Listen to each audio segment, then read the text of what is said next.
2월 20일 의료개혁과 의사 집단 행동에 대한 브리핑을 시작하겠습니다. 먼저 전공의 집단 행동으로 수술 예약이 취소되는 등 진료 차질이 현실화된 점에 대해 심각한 우려와 깊은 유감의 뜻을 표합니다.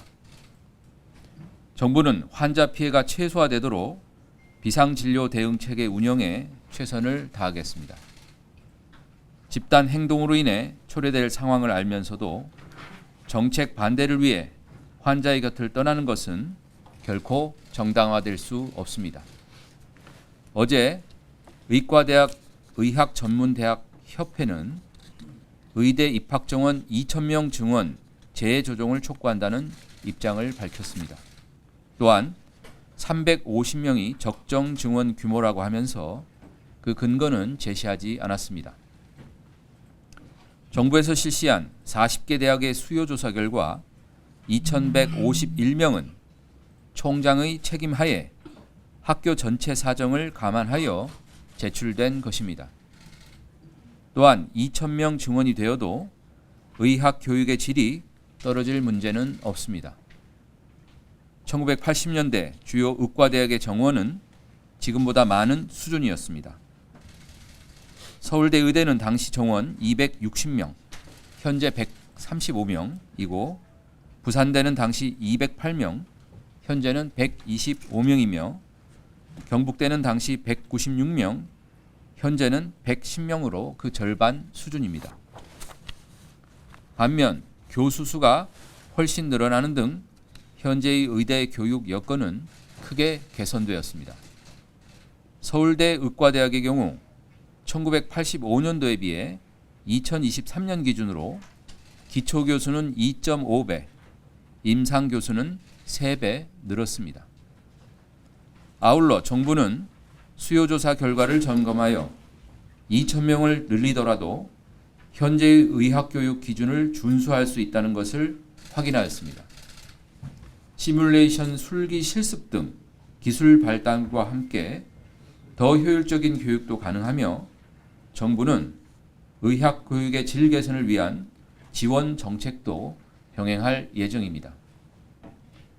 2,000명 증원은 충분히 수용 가능한 규모임을 다시 한번 말씀드립니다. 의사단체 집단 행동 관련 상황에 대해 말씀드리겠습니다.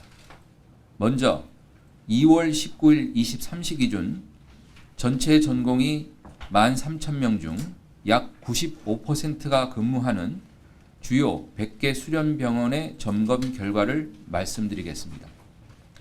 소속 전공의의 55% 수준인 6,415명의 전공의가 사직서를 제출했으나 모두 수리되지 않았으며 사직서 제출자의 25% 수준인 1,630명이 근무지를 이탈했음을 확인하였습니다. 근무지 이탈의 경우 세브란스 병원, 성모병원 등이 상대적으로 많았으며 나머지는 이탈자가 없거나 소수인 경우가 대부분이었습니다. 다음은 22시 기준의 현장 점검 결과를 말씀드립니다. 10개 수련병원 1,091명의 전공의가 사직서를 제출하였고 이 중 737명의 전공의가 출근하지 않은 사실도 현장 확인하였습니다. 이에 따라 이미 업무 개시 명령을 한 29명을 제외하고 남은 728명에 대해 업무 개시 명령을 발령하였습니다.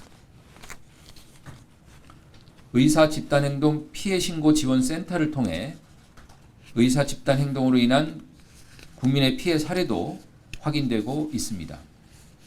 19일 18시 기준 접수된 총 34건의 피해 상담 사례 중에 수술 취소는 25건, 진료 예약 취소는 4건, 진료 거절은 3건, 입원 지연은 2건이었습니다.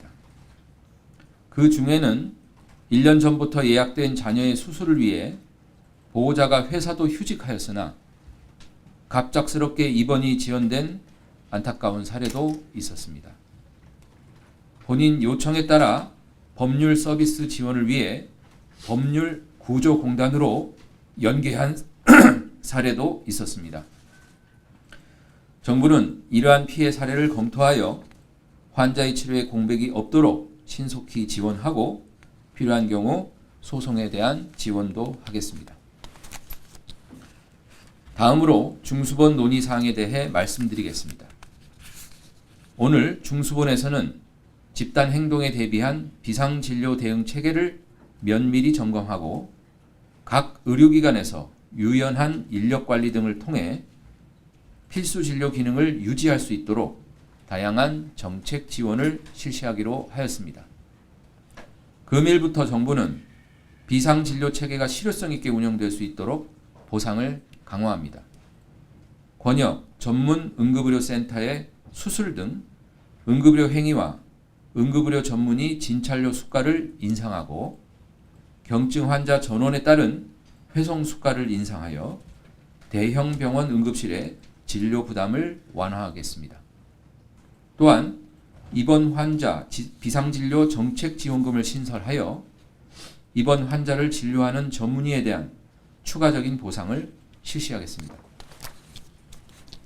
또한 권역 외상센터 인력, 시설, 장비를 응급실의 비상진료에도 활용할 수 있도록 하고 입원 전담 전문의 업무 범위를 확대하여 당초 허용된 병동이 아닌 다른 병동의 입원 환자까지 진료할 수 있도록 한시적으로 허용합니다. 인턴이 필수 진료과에서 수련 중 응급실, 중환자실에 투입되더라도 해당 기간을 필수 진료과 수련으로 인정하는 등 수련 이수 기준을 완화합니다. 다음으로 정책에 대한 정확한 설명과 이와 관련된 정부 입장을 말씀드리겠습니다. 가장 급격한 고령화를 겪는 우리나라는 의대 증원이 시급합니다. 의사단체는 인구가 줄어 의사를 늘릴 필요가 없다고 주장하지만 사실이 아닙니다.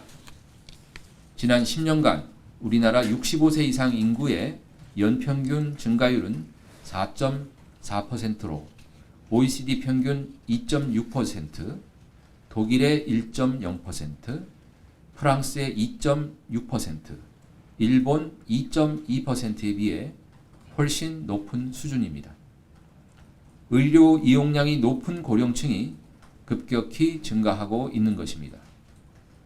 65세 이상 1인당 입원 일수는 20대의 17.6배, 30대의 12.1배에 달합니다.